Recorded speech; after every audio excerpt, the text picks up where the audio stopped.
Clovis, Childéric, Grégoire de Tours, Clotaire, Thierry.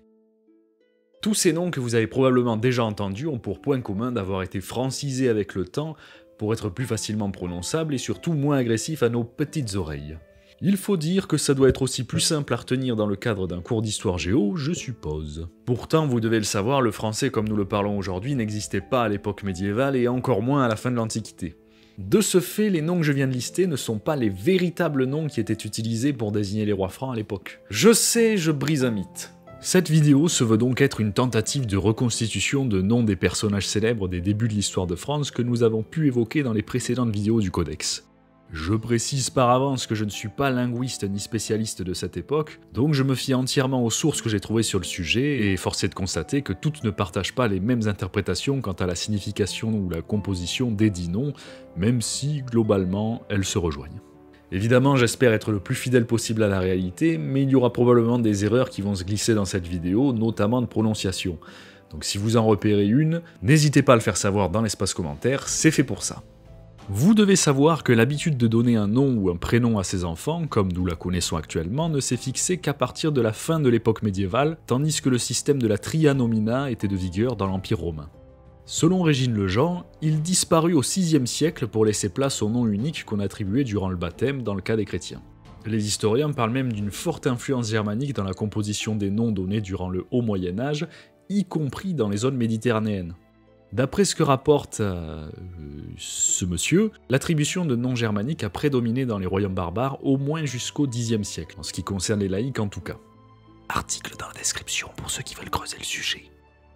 Pour les rois germaniques, avant conversion au christianisme, il s'agissait avant tout d'un nom totem principalement constitué de deux composants comme le prénom Albert, qui provient de la fusion de Adal et de Berthe, traduisible en race brillante selon Abel Juré.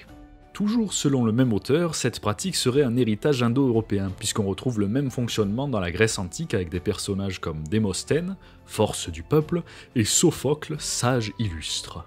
Mais également en Inde, avec un exemple que j'aime beaucoup, Vivekananda, celui qui se plaît dans la discrimination.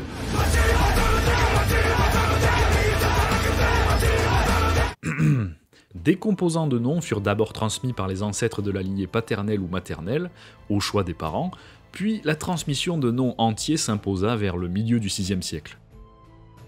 À présent, passons aux choses sérieuses. J'ai fait le choix de débuter avec Clodion, comme avant lui, vous l'avez vu dans cette vidéo, c'est un peu le chaos et l'incertitude généalogique. Clodion donc, selon Stéphane Lebec, serait formé de hold et du suffixe yo. Assez simple et représentatif de la tradition pour commencer. C'est un peu plus chaotique pour Mérové, comme j'ai trouvé plusieurs variantes de son nom et qu'il est peu cité par les sources comme on l'avait vu. Mais en langue germanique, ça donnerait quelque chose comme Merovig, ou Merovec, transcrit du latin Meroveus. On aurait donc une association entre mar, mer, et vec ou vig. Toutes les interprétations semblent donner quelque chose comme combattant renommé. Le but était de désigner un individu dont on voulait faire un grand combattant, vous l'avez compris. D'après Christian Settipani, le fait de retrouver le composant mer dans le prénom du premier fils de Clovis, Ingo Mer, serait une garantie supplémentaire quant à la filiation entre Mérové et lui-même. Cela en plus de retrouver le nom complet de Mérové avec la naissance du fils de Chilpéric en 550. En ce qui concerne Childéric, on retrouve Childericus en latin sous la plume de Grégoire de Tours, et Stéphane Lebec donne Hildéric comme nom original formé de Hild et de Ric en vieux francique, puissant à la guerre, ça aussi je vous l'avais dit pour vous annoncer la préparation de cette vidéo. On en vient donc au plus célèbre, Clovis. Mais qu'est-ce que ça peut bien vouloir dire ? On retrouve le nom sous de nombreuses formes en latin, dont Clodovicus ou Clodovicus chez Grégoire de Tours, qui d'après Stéphane Lebec donnerait Chlodovig, formé de Chlod et de Vig, tandis que Jean Euclin donne une petite variante avec Chlodvic, mais en vient aux mêmes conclusions, et Abel Juré il y a bien longtemps donné Chlodvig, illustre combattant. D'ailleurs, si on regarde la déclinaison allemande moderne de ce nom qui devint Louis en français, nous avons Ludwig. Intéressante ressemblance malgré les 1500 ans qui se sont écoulés, non ? Et c'est au tour de sa femme, Clotilde, qui revient chez Grégoire de Tours sous la forme de Chlotildis, ou bon c'est imprononçable, qui donnerait Clotilda d'après Gaston Duché Suchot. En fait, en se basant sur ceux que j'ai cités plus tôt, on remarque que son nom reprend la même base que Clodion avec Claude, puis le Hild de Childéric. Comme quoi, même chez les femmes, on retrouvait des connotations guerrières. Et puis, l'étymologie de son nom est finalement assez proche de celle de Clovis. Ils étaient faits pour être ensemble.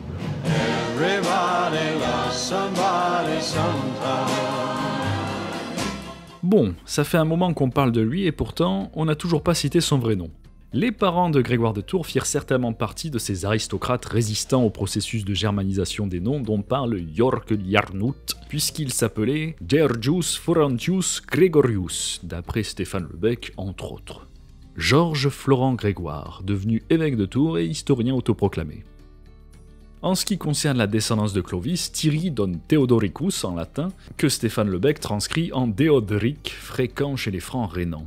Patrick Perrin, qui donne une traduction similaire, le transcrit en Teutric, puissant dans le peuple, sous-entendu un personnage important, un aristocrate, un grand chef. Par extension, cela s'applique aussi à Théodoric, le roi ostrogoth.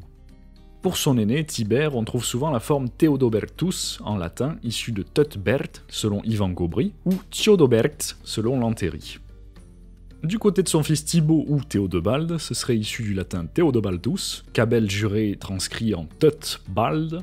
Clodomir, l'aîné de Clovis balayé par les foudres du destin, aurait été appelé Clodomer, de Chlod et Mer, le deuxième composant étant repris de Mer OV selon Christian Settipani. Clotaire, le coureur de jupons, est désigné comme Clotarius, de Chlod et Tar, ou Chlod Ari, tandis que Childéric, l'opportuniste qui a mal fini, est désigné comme Childebertus, Hildober, de Hild et Bert, ou Bercht.